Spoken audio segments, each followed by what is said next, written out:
होकर प्रसन्न होकर इंद्रिय गोचर बनने के लिए वही कृष्णचंद्र परमानंद कंद मदन मोहन ब्रजेंद्र नंदन के रूप में, रामचंद्र राघवेंद्र परात्पर पर ब्रह्म के रूप में वही परम तत्व प्रकट होते। तो ताकि उन इंद्रियों का भी गोचर हो, इंद्रियों को भी रसास्वादन हो, पान वो जो पात्र हैं पान पात्र उनको भी रसास्वादन मिले।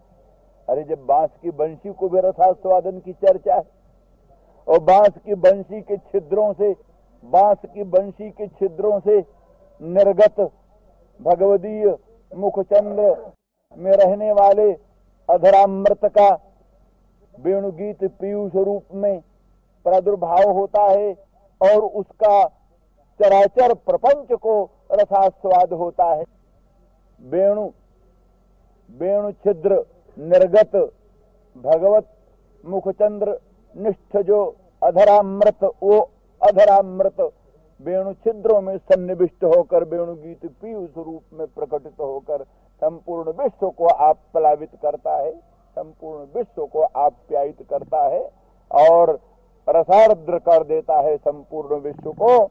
तो फिर चषकों को, इंद्रियों को उसका रसास्वाद होना स्वाभाविक। और फिर इंद्रियों को ही नहीं, इंद्रियों को यहाँ तो पीने वाला एक तरफ, पीने का साधन चषक एक तरफ, और एक तरफ चषक को छूने वाला, चषक को छूने वाला कहता हम भी धन्य धन्य है, हमने आखिर इस चषक को, जिस चषक द्वारा इस भक्त ने रसास्वादन किया, उस चषक का स्पर्श तो हमने किया, हम भी धन्य धन्य।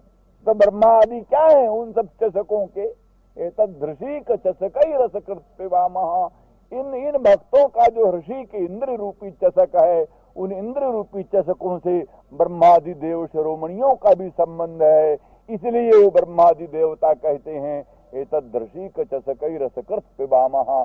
भक्तों का जो इंद्रिय रूपी चषक पान पात्र है, उसके द्वारा मुख्य रूप से तो भक्त ही उस अंघ्रुदज मध्वमृता सौ का पान करते हैं, लेकिन उनके साथ संबंध होने के कारण हमको भी वो अद्भुत रसास्वादन मिल जाता है। अंघ्रुदज मध्वमृता सवंती।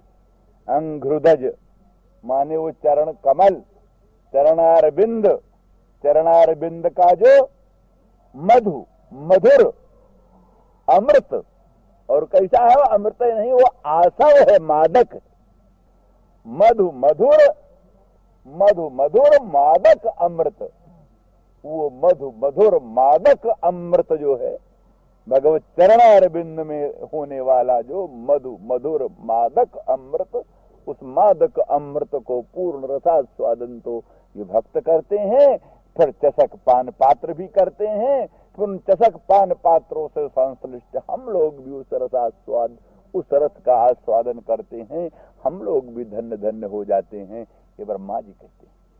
इसलिए क्यों न हो, साक्षात मनमथ मनमथा भगवान प्रकट हुए हैं। श्री राम जय राम जय जय राम,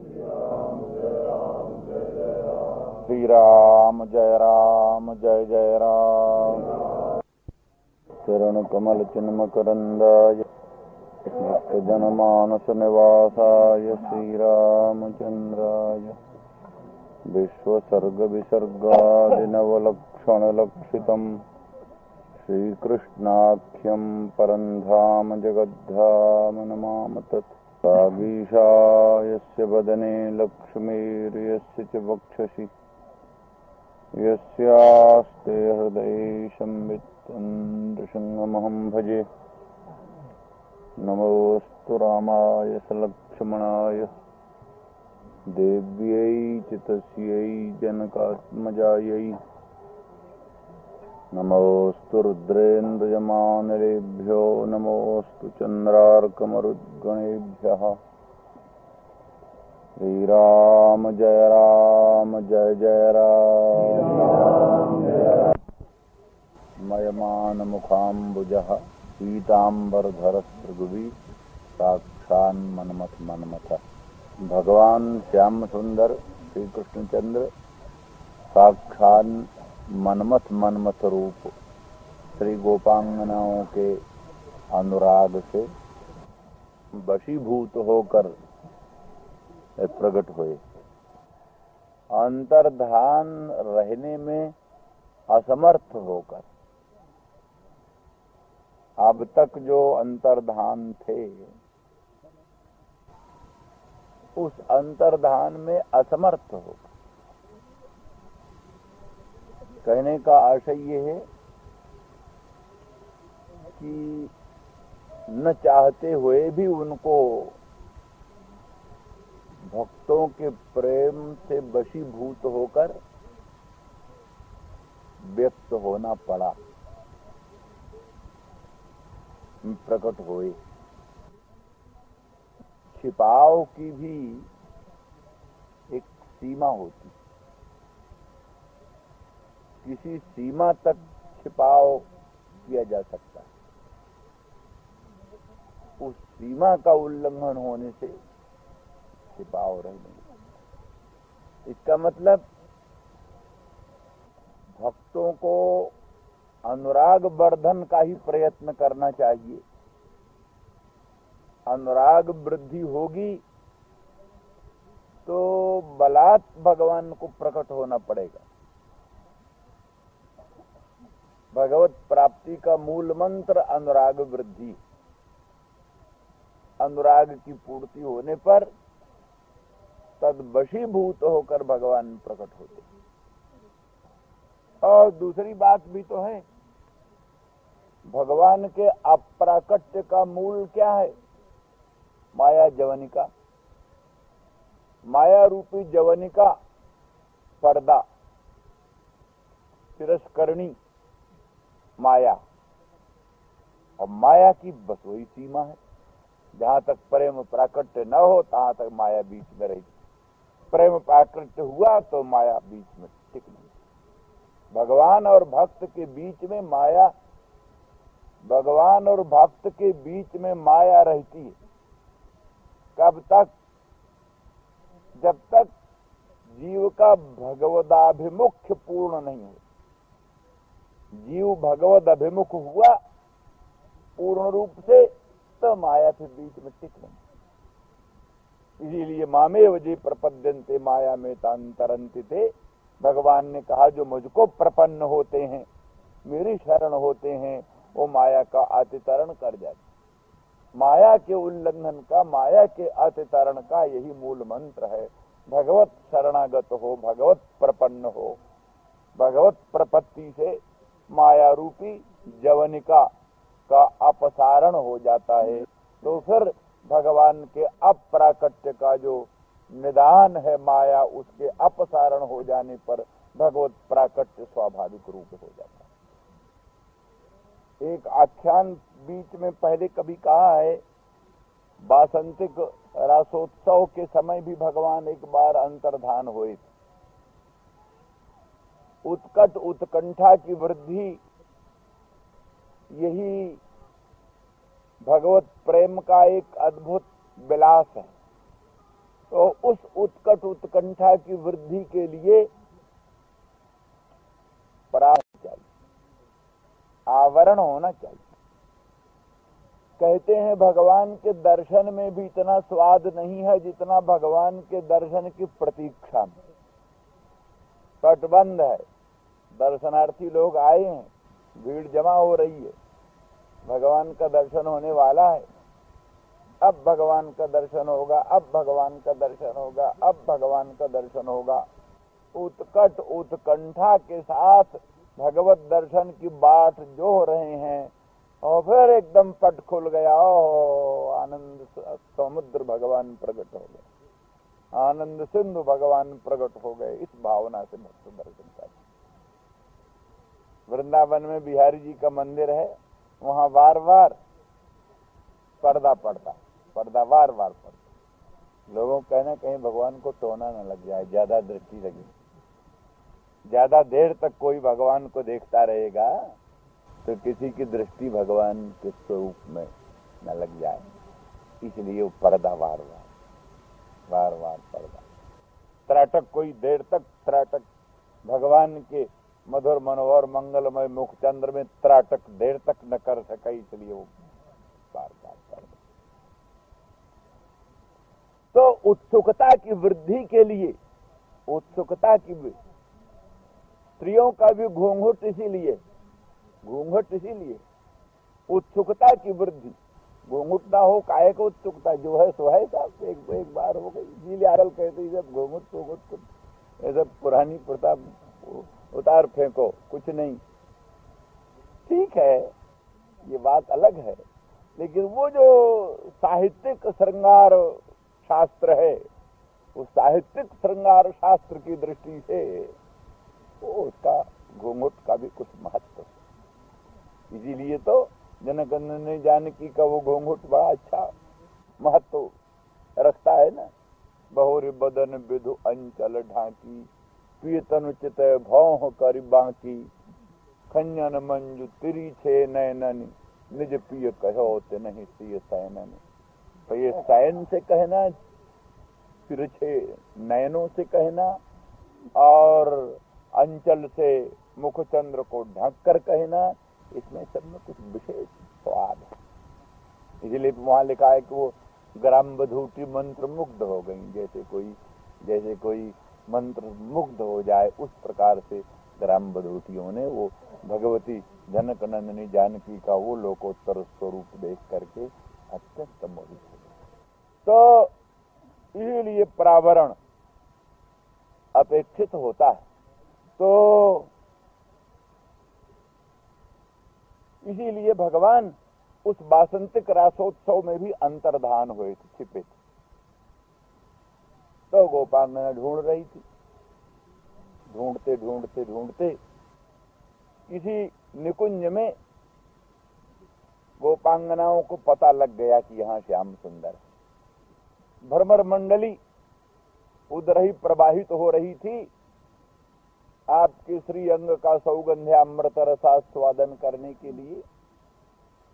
और मयूर वृंद ने सोचा था मानो दामिनी परिवेष्टित श्याम घन है, पीतांबर समावृत श्याम सुंदर के वो नवघन श्याम स्वरूप को देखकर उनको दामिनी परिवेष्टित श्याम घन का भ्रम हुआ। इसलिए मयूर वृंद भी उधर प्रवाहित हो चला, भ्रमर मंडली भी उधर प्रवाहित हो चली। तो उन्होंने फिर देखा तो भगवान के समीप ही आ गई गोपा में। अब भगवान ने कहा तो आ गई, क्या करें, हमारी संवरण लीला में बाधा पड़ गई। तो भगवान उसी समय शंख चक्र गदा पद्मधारी श्रीमन नारायण महाविष्णु बन गए, महाविष्णु बन गए।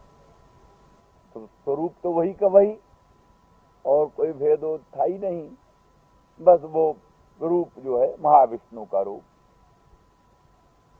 तो फिर गोपांगनाओं ने उनको श्रद्धा भक्ति से प्रणाम किया। जय महाराज चार भुजा के देवता, कृपा करो हमको हमारे मदन मोहन श्याम सुंदर को बता दो कहाँ। ये अपना उन्होंने कहा, और फिर एक सेकंड भी ठहरी नहीं वहां, क्योंकि जहां आकर्षण है वहीं है। अद्वितीय प्रेम, अनन्य अनुराग श्याम सुंदर मदन मोहन ब्रजेंद्र नंदन के ही दिव्य स्वरूप में है, अन्यत्र कहीं नहीं है। इसलिए श्रीमन नारायण भगवान के अनंत महामहिम वैभव युक्त दिव्य रूप में भी मोहित नहीं। आगे बढ़ चली तो कहा उनके सामने तो फिर भी वो कपट भगवान का कुछ बना रहा। वो कपट जो कपट है ना, माने वास्तविक रूप को छिपाना, यही तो कपट। वास्तविक रूप को छिपा लेना यही कपट, अन्य रूप प्रकट कर देना यही कपट। तो प्रेम के सामने कपट छिपता नहीं, तो कपट रुक नहीं सकता। तो खैर किसी तरह से बात रही, लेकिन जब पीछे से रासेश्वरी नितिन कुंजेश्वरी वृषभानु नंदिनी राधा रानी आई, तब पर भगवान उस रूप को रख ही नहीं सके। वो रूप भगवान का रह नहीं सका, अर्थात वो उतना जो परावरण था वो परावरण भी टिक नहीं सका। उसका रस शास्त्र वालों ने उदाहरण दिया। उदाहरण ये दिया है कि जैसे चंद्रमा के अभ्युदय काल में तारागण रह तो सकते हैं, तारकगण नक्षत्रगण चंद्रोदय समकाल में रह तो सकते हैं, पर चंद्रमा के सन्निधान में नक्षत्रगण का कोई प्रकाश विशेष नहीं पड़ता, नक्षत्र मंडल का कोई प्रकाश विशेष नहीं होता, माने कुछ असर नहीं पड़ता। चंद्रमा के सन्निधान में नक्षत्र मंडल का कुछ असर नहीं पड़ता। जैसे गोपांगनाओं का जो प्रेम था वो तो पूर्ण चंद्र था, पूर्ण चंद्र के तुल्य गोपांगनाओं का प्रेम था। उस चंद्र के सामने ऐश्वर्य जो है, भगवान का जो ऐश्वर्य है, अनंत कोटि ब्रह्मांड नायकता, महाविष्णु स्वरूप की जो अनंत कोटि ब्रह्मांड नायकता, यही नक्षत्र मंडल के तुल्य है। तो रह तो सकाओ गोपांगनाओं के चंद्र स्वरूप, पूर्ण चंद्र स्वरूप प्रेम के सन्निधान में रह तो सका, लेकिन उसका कोई असर, कोई प्रभाव उन पर नहीं पड़ा। लेकिन सूर्य के सन्निधान में जब रासेश्वरी नित्य कुंजेश्वरी राधा रानी प्रकट हुई तो उनका प्रेम चंद्र नहीं था, उनका प्रेम पूर्ण सूर्य था, उनका प्रेम पूर्ण सूर्य था। तो सूर्य के सन्निधान में जैसे तारकगण व्यक्त ही नहीं हो सके, तारक रह ही नहीं सकते, नक्षत्र रह ही नहीं सकते, सूर्य के सन्निधान में उनका प्राकट्य ही नहीं होता, ऐसे राजेश्वरी नित्य कुंजेश्वरी राधा रानी के सन्निधान में वो ऐश्वर्य पूर्ण जो भगवान का रूप है वो टिकी नहीं, रह ही नहीं सकता। ये दोनों के प्रेम में महत परिमाण परमित प्रेम और परम महत परिमाण परमित प्रेम। परम महत परिमाण परमित प्रेम राजेश्वरी राधा रानी का था और महत परिमाण परमित प्रेम गोपांगनाओं का। एक पूर्ण चंद्र के तुल्य था तो एक सूर्य के तुल्य था। चंद्र के सन्निधान में ऐश्वर्य प्रकट हो सकता है पर उसका कुछ असर नहीं हो सकता, और सूर्य के सन्निधान में नक्षत्र का प्राकट्य ही नहीं हो सकता। इस तरह से ऐश्वर्य पूर्ण रूप भगवान का राजेश्वरी नित्य कुंजेश्वरी राधा रानी के वो परम महत परिमाण परमित प्रेम के सन्निधान में टिके हैं। तो इस दृष्टि से यहाँ भी माया जवनिका के द्वारा जो आवरण है, भगवत स्वरूप का आवरण है, वो आवरण अंततो गत्वा गोपांगनाओं के उत्कृष्ट प्रेम के सामने, प्रेम के सन्निधान में जैसे जीव ब्रह्म के बीच में माया टिक नहीं सकती, उसी प्रकार से गोपांगनाओं के और भगवान के मध्य में वो माया रूपी जवनिका ठहर नहीं सकी। इसलिए माया रूपी जवनिका का अपसारण होते ही भगवत स्वरूप का प्राकट्य हो गया। इसलिए तासा आविर्भूत छौरी स्मयमान मुखाम्बुजः स्मयो मान जस्मिन मुखाम्बुजे स्मयमान मुखाम। स्मय नहीं है, नहीं, माँ भी नार्थक निषेधार्थक है, ना भी निषेधार्थक है। स्मय नहीं है, नहीं है जिसमें स्मयमान मुखाम्बुज, भगवान के मुखाम्बुज में स्मय नहीं है, नहीं। अथवा यही कि स्मय के अभ्युदय में, स्मय के अभ्युदय में नहीं नहीं इति शब्दो न विद्यते जन्म। अर्थात कोई गोपांगना या राजेश्वरी नित्य कुंजेश्वरी राधा रानी, ये भी तो भाव है ना। यही है, जरा ऊंची दृष्टि से देखना चाहिए। लौकिकता आने में फिर लौकिकता भी ठीक है, क्योंकि उत्कट प्रेम के लिए लौकिकता ही शोभा आधायक, परंतु लौकिकता में कई खतरे हैं, उन खतरों से बचने के लिए भगवान के अनंत रूप को प्रतिक्षण दृष्टि में रखना चाहिए। भगवान अनंत कोटि ब्रह्मांड नायक हैं, सर्वेश्वर। यद्यपि प्रेम में बाधक, स्वाभाविक प्रेम में ये बाधक ऐश्वर्य प्राकट्य। भगवान की अनंत कोटि, कहीं भी इतनी गोपी गीत पढ़ गए, कहीं गोपांगनाओं ने कोई स्तुति भी किया है? नमो नमः, हे भगवान नमस्कार है आपको। दूसरे भक्त होते तो ये 19-20 श्लोकों में जाने कई बार नमो नमः करते, एक बार भी नमो नमः नहीं किया। जय ते धिकम से लेकर के देखो, कहीं नमो नमः नहीं।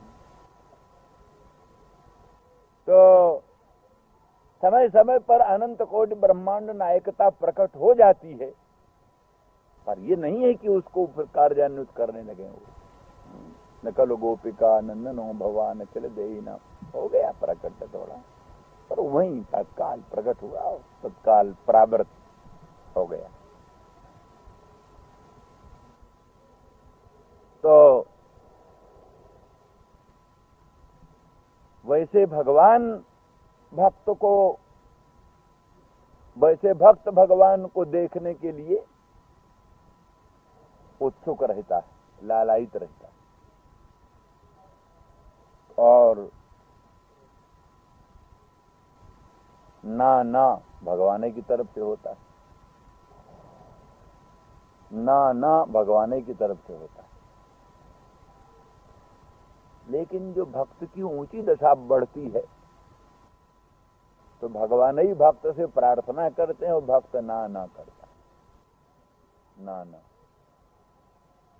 तो मानो गोपांगनाओं के लोकोत्तर प्रेम से आकृष्ट होकर गोपांगनाओं के संस्पर्श के लिए भगवान इच्छा प्रकट करते हैं और वो ना करती। लेकिन कब तक ना करती हैं? जब तक उस मुख पंकज में समय नहीं प्रकट होती। भगवान के मुख चंद्र में जहां समय, वो मनोरम हास प्रकट हुआ, उस हास के प्रकट होते ही ना खत्म हो जाता।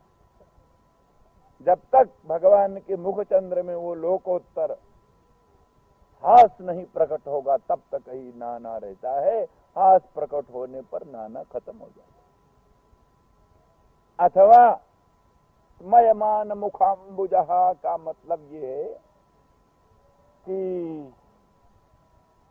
समय रूपी, ईसत हास रूपी मृदु मंजू शीत अमृतमय जो रश्मि, अमृतमय रश्मि, मृदु मंजू शीत स्मित रूपी जो अमृत, उस अमृत से समन्वित मुख रूपी अंबुज। एक तो अंबुज का अर्थ कमल है, और वो स्मित माने विकसित मुख पंकज, अर्थात तापोपशमन के लिए इस समय भगवान श्री गोपांगनाओं के तापोपशमन करने के लिए प्रकट हो रहे हैं। तो तापोपशमन करने के लिए पंकज चाहिए, कमल चाहिए, और विकसित पंकज चाहिए, विकसित। तो तापापहारी जैसे विकसित पंकज होता है, ऐसे स्मय युक्त, मनोरम हास युक्त जो भगवान का मुख पंकज है, वही तापापहारी है, परम आह्लादक है। उससे गोपांगनाओं का हृदताप दूर होगा, क्योंकि पंकज में दिव्य सौगंध का प्राकट्य, दिव्य आह्लादकत्व, अद्भुत तापापनोदकत्व, वो सब पूर्ण रूप से विकास होने पर ही होता है। इसलिए विकासी पंकज के तुल्य जो भगवान का स्मयमान मुखाम्बुज है, उस मुखाम्बुज से गोपांगनाओं के तापों का अपनोदन होगा। अथवा यूं कहिए ये मुखाम्बुज यहाँ चंद्र का वाचक। अंबु माने अंबुनिधि, अंबु माने अंबुनिधि समुद्र। तो अंबुनिधि से जो जायमान प्रकट होने वाला चंद्रमा, अंबुनिधि से प्रकट होने वाला जो चंद्रमा माने भगवान का मुखचंद्र। श्री कृष्णचंद्र परमानंद कंद साक्षान मनमथ मतमत, साक्षान मनमथ मनमथ भगवान चंद्र तुल्य मनोरम मुख वाले मुखचंद्र, चंद्र के तुल्य लोकोत्तर मुख है जिसका, ऐसे भगवान प्रकट है। चंद्र भी ऐसा सामान्य चंद्र नहीं, स्मयमान, स्मयमान चंद्र। स्मयमान चंद्र माने दिव्य चंद्र का समन्वित चंद्र। स्मित भी स्थित होता है, अमृतमय होता है। चंद्रमा की चंद्रिका भी स्थित है, अमृतमय। स्थित मृदु मंजू अमृतमय स्मित भी होता है, और ऐसा ही स्थित मृदु मंजू अमृतमय चंद्रमा की चंद्रिका भी होती है। तो इसलिए दिव्य चंद्रिका समन्वित चंद्र के तुल्य भगवान का मुख, मुखचंद्र, वो मुखचंद्र भगवान का प्रकट हुआ। क्यों? तो चंद्रमा ही तो आह्लादक होता है, आह्लाद पहुंचाने वाला, ताप का अपनोदन करने वाला, ग्लानि मलानी को दूर करने वाला। सरदा तपनिशि शशि अपहरई, संत दरस जिमि पातक टरई। गोस्वामी जी कहते हैं ना, सरदा तपनिशि शशि अपहरई। रात्रि के समय जो शशि का प्रादुर्भाव है, चंद्रमा का प्रादुर्भाव है, वो शरदातप के ताप को अपनोदन कर देता है। तो भगवद विरह जन्य जो ताप है वही शरदातप के तुल्य, शरदातप तुल्य जो भगवद विरह जन्य ताप है, उस ताप का अपनोदन करने के लिए वो चंद्र की आवश्यकता है।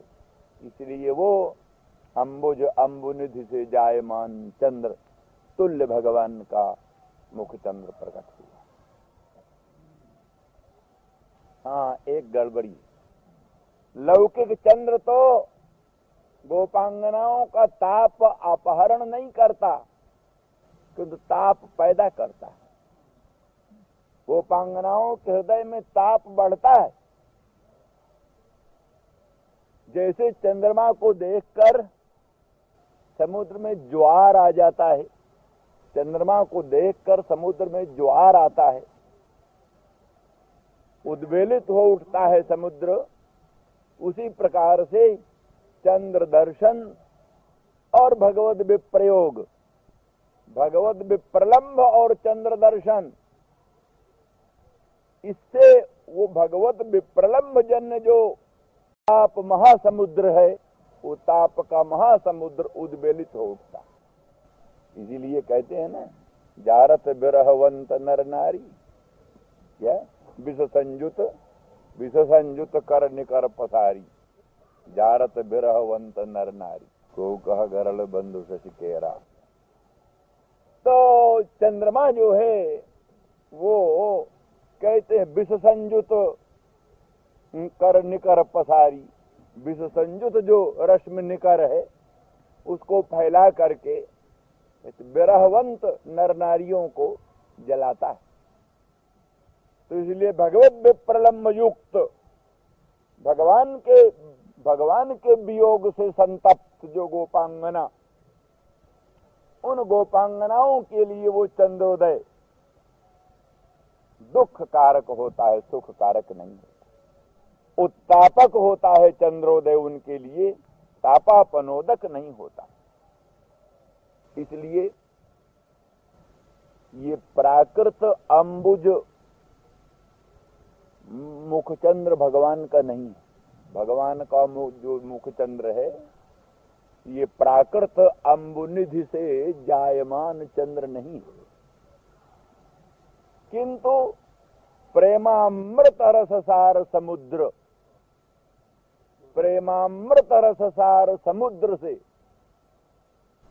ये चंद्रमा कोई अद्भुत प्रकट हुआ।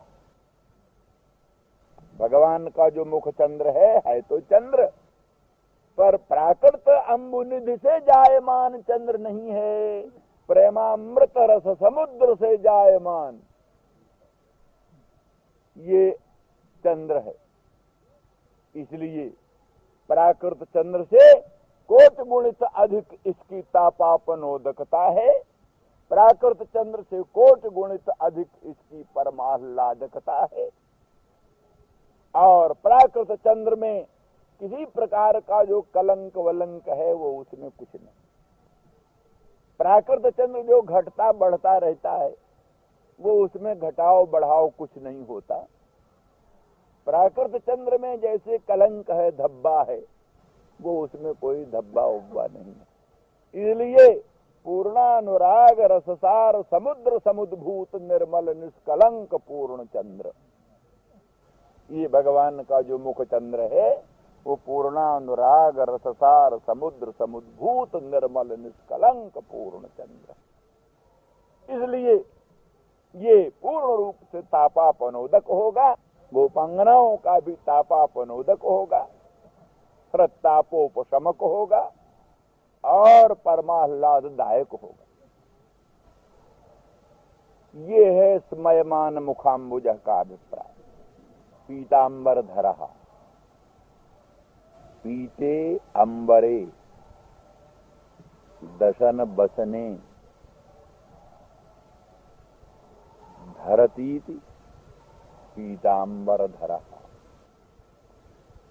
संप्रयोग श्रृंगार दशायाम गोपांगना भी पीते आस्वादिते, पीते संप्रयोग श्रृंगार दशायाम ताभी पीते आस्वादिते।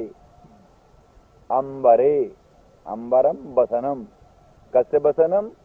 दसन, दसन बसनम, दशन बसनम। तो पीते अंबरे दशन बसने अधरे, तो उसमें श्लेष से पीतांबर को वहां धारण किए हुए, ओष्ठों के नीचे दबाए हुए पीतांबर को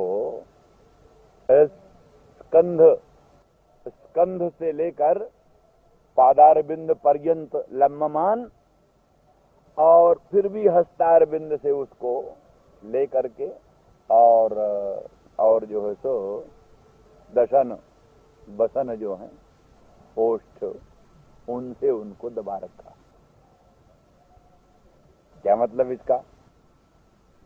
इसका मतलब ये है कि श्याम सुंदर कहते हैं गोपांगनाओं,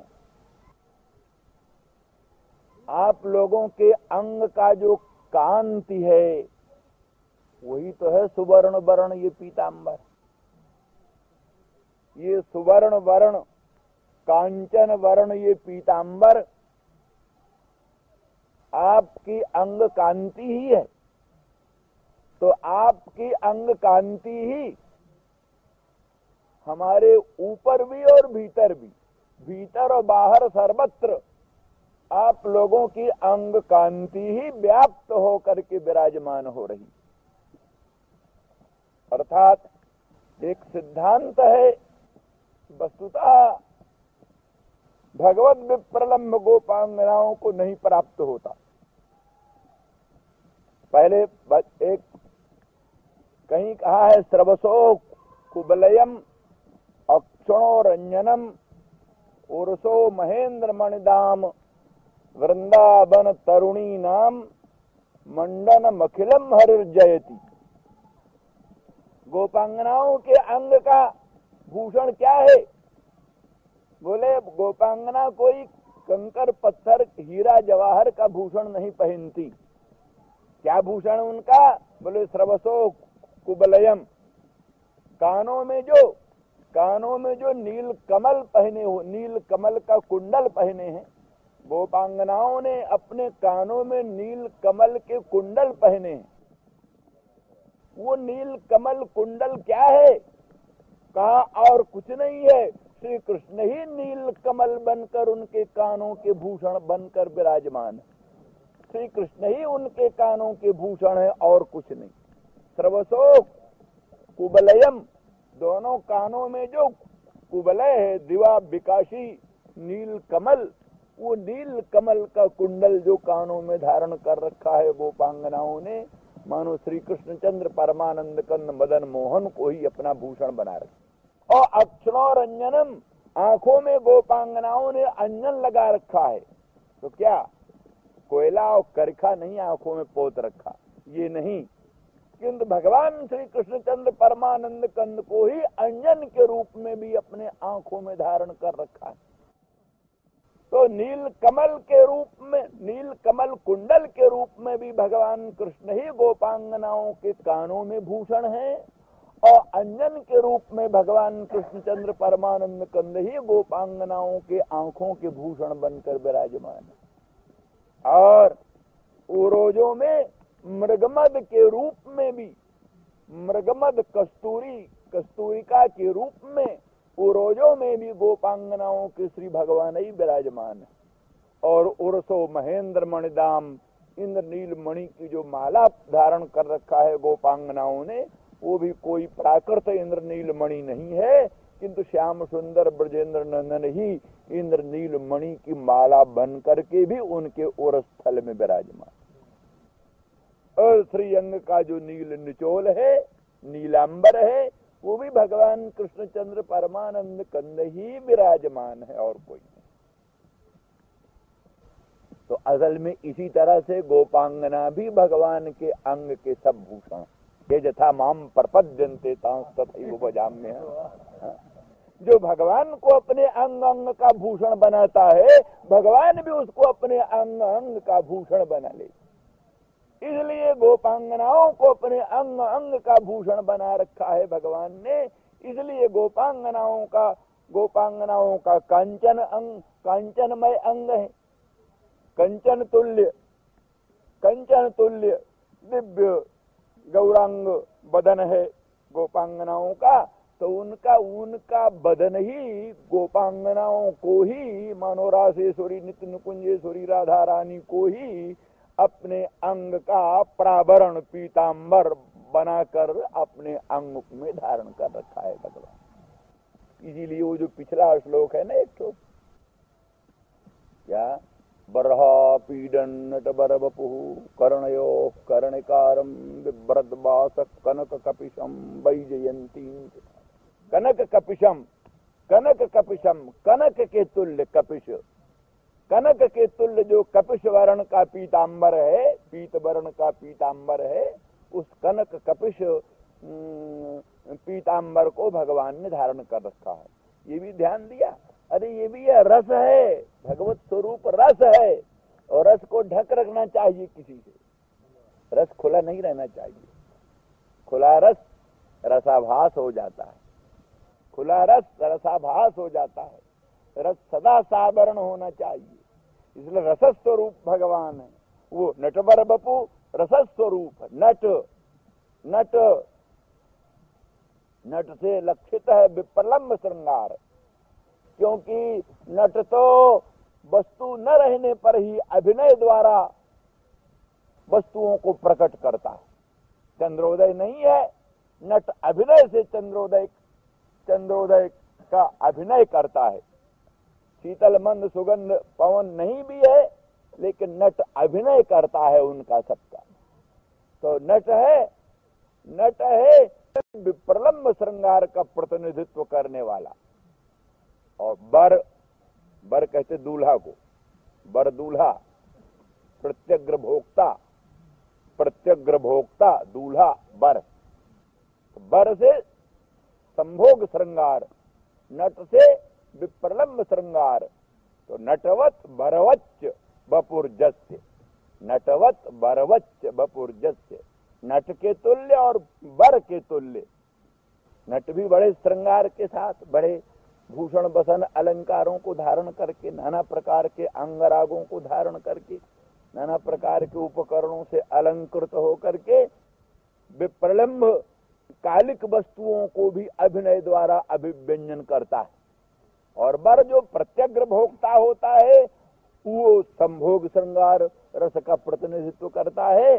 तब अर्थात संभोग श्रृंगार और विप्रलंब श्रृंगार उभय विध उद्बुद्ध श्रृंगार रस ही है बपू श्रीअंग जिसका। अर्थात भगवान श्री कृष्णचंद्र का जो श्रीअंग है, पादार बिंद, मुखार बिंद, बदनार बिंद, जो कुछ भी भगवत स्वरूप है वो सब क्या है? विप्रलंब श्रृंगार रूप है और संभोग श्रृंगार रूप है। और हैं ये दोनों परस्पर विरुद्ध। जहाँ संभोग श्रृंगार है वहाँ विप्रलंब श्रृंगार नहीं, जहाँ विप्रलंब श्रृंगार है वहाँ संभोग श्रृंगार नहीं। लेकिन यहाँ सकल विरुद्ध धर्माश्रय भगवान, सकल विरुद्ध धर्माश्रय, अणोरणीयान महतो महियान, एक कालावच्छेदेन।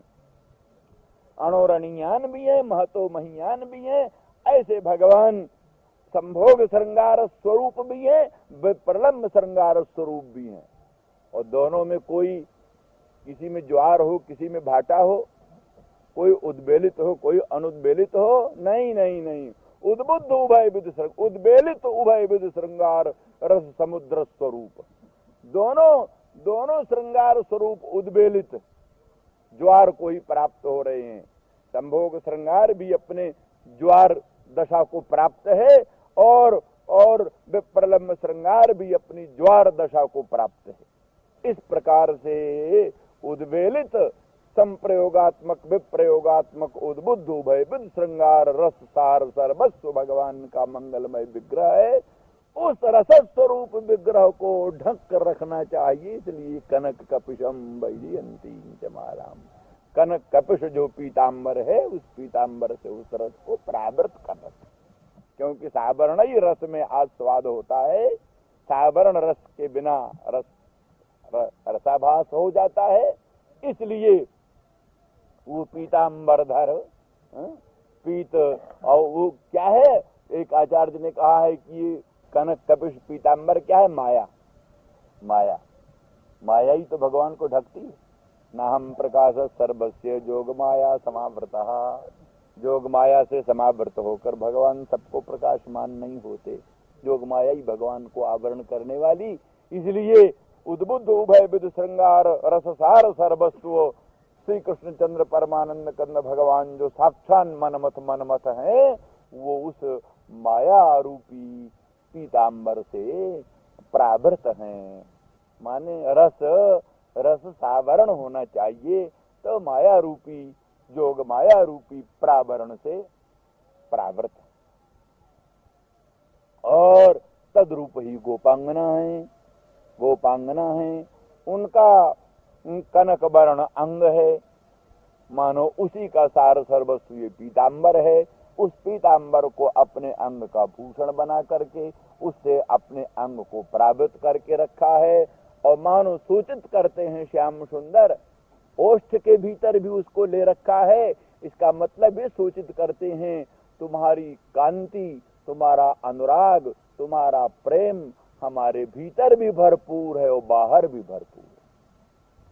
सर्वत्र तुम्हारी कांति ही, तुम्हारा अनंत तेज ही, तुम्हारा अनंत अनुराग ही भीतर बाहर भरपूर होकर विराजमान है। इसलिए गोपांगनाओं, तुम विप्रलंब की कल्पना भी मत करो। एक वृंदावन के कोई पद्य हैं, हिंदी के कुछ हैं, जिनमें लिखा है कि जैसे गौर वर्ण की शीशी में श्याम वर्ण का रस भरा हो। गौर शीशी में श्याम वर्ण का रस, और श्याम वस्त्र से वो शीशी परिवेष्टित। क्या हुआ मतलब गौर वर्ण की शीशी में भीतर भी श्याम रस और बाहर वो श्याम वस्त्र से परिवेष्टित। बाहर भी श्याम और भीतर भी श्याम। उस प्रकार से श्याम वर्ण की शीशी में गौर रस और गौर वस्त्र से परिवेष्टित। इस तरह से श्याम सुंदर ब्रजेंद्र नंदन कृष्णचंद्र रूपी जो श्याम सीसी, उसमें तो गौर रस रासेश्वरी नित्य निकुंजेश्वरी राधा रानी, और ऊपर से पीतांबर समावृत, भीतर भी श्याम रस और बाहर भी श्याम रस, भीतर भी पीत रस बाहर भी पीत रस। और ऐसे ही रासेश्वरी नित्य निकुंजेश्वरी राधा रानी के जो कि क्या नाम गौर वर्ण की शीशी है, उसमें श्याम रस, अर्थात भीतर भी श्याम सुंदर ब्रजेंद्र नंदन मदन मोहन और बाहर भी सर्वसो कुबलयम अक्षणो रंजनम और सो महेंद्र मणिधाम और नीलांबर आदि, ये सब रूप से अर्थात रासेश्वरी नित्य निकुंजेश्वरी राधा रानी का जो दिव्य गौर तेज है वो श्याम सुंदर के भीतर भी है बाहर भी, और श्याम सुंदर ब्रजेंद्र नंदन कृष्णचंद्र का जो श्याम तेज है वो श्याम तेज गौर तेज के भीतर भी है, गौर तेज के बाहर भी। ये तावता गौर तेज संबलित श्याम तेज, श्याम तेज संबलित गौर तेज, श्याम तेज से संबलित गौर तेज, गौर तेज से संबलित श्याम तेज, इस प्रकार का वो अद्भुत स्वरूप है। इन सब भावों को अभिव्यक्त करने के लिए पीतांबर धरा। और सृगवी का सीधा सा ये अभिप्राय है कि जब साक्षात मनमत भगवान है कंदर्प स्वरूप, साक्षात मनमत कंदर्प स्वरूप भगवान प्रकट हुए हैं, तो सृगवी से मानो कंदर्प मित्र बसंत समालिंगित, कंदर्प मित्र जो बसंत है उस बसंत से आलिंगित कंदर्प है। तो इस तरह से पीतांबरधर सृगवी। अब इस पर अभी बहुत ज्यादा विवरण है, समाप्त नहीं होगा कल। श्री राम जय राम जय जय राम, श्री राम जय राम जय जय राम। निवासाय श्री रामचंद्राय विश्वसर्ग विसर्गादिनवलक्षणलक्षितम् श्रीकृष्णाख्यं परन्धाम जगद्धाम नमामि तत्। वागीशायस्य वदने लक्ष्मीर्यस्य च वक्षसि यस्यास्ते हृदये संवित्तं नृसिंहमहं भजे। नमोऽस्तु रामाय सलक्ष्मणाय देव्यै च तस्यै जनकात्मजायै। नमोऽस्तु रुद्रेन्द्रयमानिलेभ्यो नमोऽस्तु चन्द्रार्कमरुद्गणेभ्यः। राम जय राम जय जय राम। साक्षान मनमथ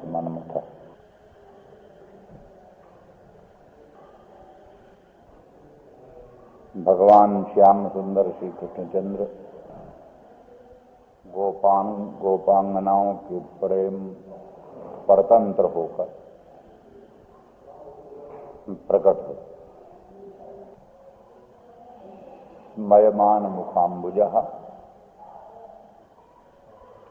पीतांबरधरः सृगवी। तो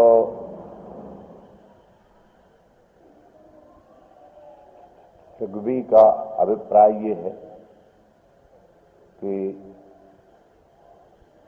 फूलों की माला पहने हुए, फूलों की माला पहने हुए भगवान सृगवी।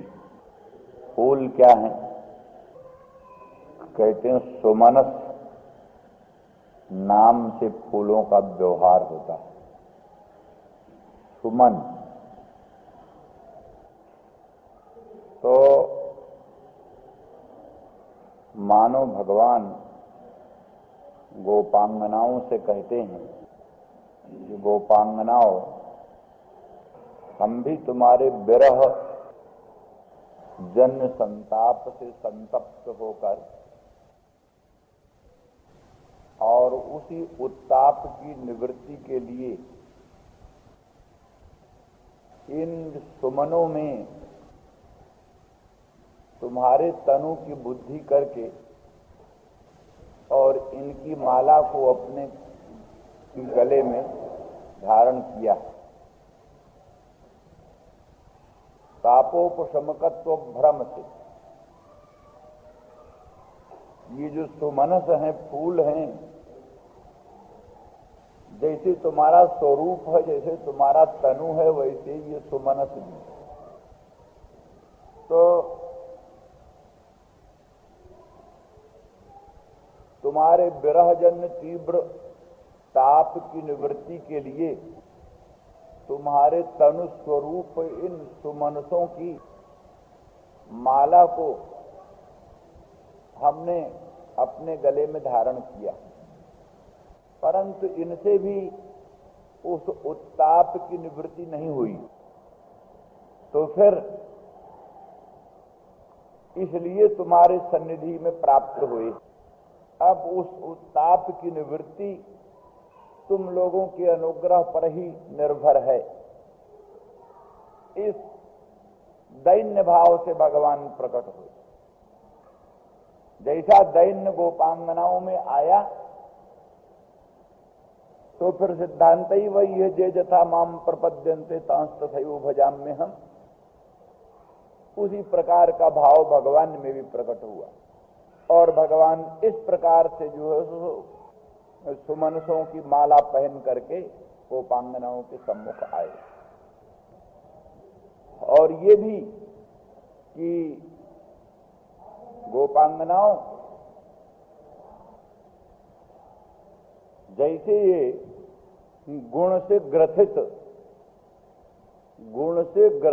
सुमनसों की माला, गुण सूत्र को कहते हैं। सूत्र, गुण सूत्र है और गुण भी है।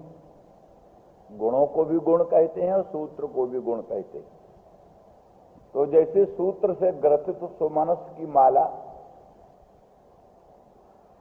उसी तरह से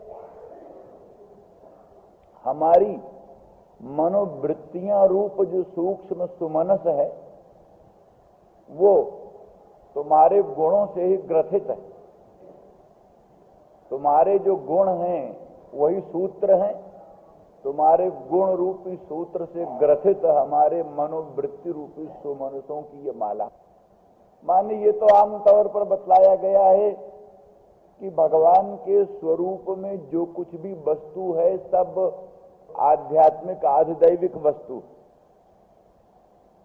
पीतांबर क्या है, सुमनस माला क्या है, इत्यादि इत्यादि सब पर विभूति, भगवत विभूति का जहां वर्णन है 12वें स्कंद के किसी अध्याय में, वहां इन सब का ऐसा स्वरूप वर्णन किया। सांख्य योग को भगवान के कुंडल कहें, दोनों जो भगवान के कानों में कुंडल है वो सांख्य योग है। इसी प्रकार से वैजयंती माला, पीतांबर और संपूर्ण अंगोपांग सब आध्यात्मिक आध्दैविक दिव्य विभूति। तो कहते हैं ये सुमनस माला नहीं, तुम्हारे गुणों से ग्रथित ये जो सूक्ष्म मनोवृत्ति रूपी सुमनस, उन्हीं की ये माला है, उसको ही हम गले में धारण किए हुए हैं। अर्थात हमारी मनोवृत्ति प्रतिक्षण तुम्हारे गुणों को ही चिंतन करती रहती है। हमारी सूक्ष्म मनोवृत्तियां प्रतिक्षण तुम्हारे लोकोत्तर गुणगणों का ही अनुसंधान करती रहती है। उसी का बाह्य रूप ये माला है। अर्थात तुम्हारे चिंतन में ही सदा संलग्न है, तुमसे विमुख नहीं है, उसकी कल्पना मत। एतावता बाह्य रूप से विप्रयोग होने पर भी, बाह्य रूप से असान्निध्य होने पर भी, अगर भगवान की प्रियतम प्राणनाथ भगवान की मनोवृत्तियां गोपांगनाओं के गुणगणों को प्रतिक्षण चिंतन करती रहती हैं, तो फिर इससे बढ़कर के गोपांगनाओं के सौभाग्य की दूसरी बात क्या? सर्वाधिक प्रेमास्पद होने का यही तो लिंग है, सर्वाधिक प्रेमास्पद होने का यही चिन्ह है कि जहां प्रेमी की चित्त वृत्तियां प्रतिक्षण उसके गुणगणों का चिंतन करते रहें, बड़ी ऊंची बात। अथवा ये कि तुम्हारे मन रूपी जो सुमनस हैं, तुम्हारे मन रूपी जो सुमनस हैं, वो प्रतिक्षण जो हमारे गुणगणों का चिंतन करते रहते हैं, उन्हीं गुण रूपी सूत्रों में तुम्हारे सुमनस रूपी सुमनस ग्रथित है। तुम्हारे सुमनस रूपी सुमनस, सुंदर मन रूपी जो सुमन है, वो हमारे गुण रूपी सूत्र में ही ग्रथित है। इसलिए तुम्हारे सुमनस रूपी सुमनों की माला को ही हमने अपने ओर का हार बनाकर भ्रमण कर रहे हैं, इसलिए तुमसे कभी वियुक्त नहीं। अगर तुम्हारे मन के फूलों का हार हमारे गले में है